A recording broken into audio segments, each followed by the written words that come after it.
1 মাস 15 দিন 20 দিন মতন হলো। পরে বাইকটা বের করলাম, এই ফার্স্ট টাইম হাত দিলাম বাইকে। বাইকের হাল দেখুন, এই যে হচ্ছে হাল, চেন ফেন ওই পুরো ওখান থেকে এসছে ওই রকমই রেখে দিয়েছে।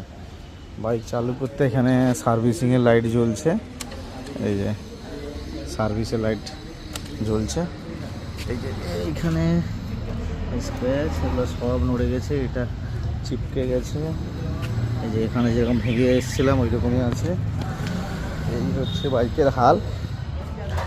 তো মোটামুটি এখন এটাকে একটুখানি ঠিকঠাক করবো, যেগুলো স্ক্রু ফ্রু নড়ে গেছে সেগুলো একটু টাইট ফাইট করবো, দিয়ে আবার রেখে দেবো। দিয়ে কালকে একবার ধুয়ে টুয়ে তারপরে বাইকটাকে আবার সার্ভিসিংয়ে নিয়ে যাব। তো যা মনে হচ্ছে এর এই সকাপের কাছে কিছু একটু আমাকে ডিস্টার্ব লাগছে, আর এবিএসটাও একটু দেখাতে হবে। দেখা যাক, ভালোই খরচা হবে বাইকে।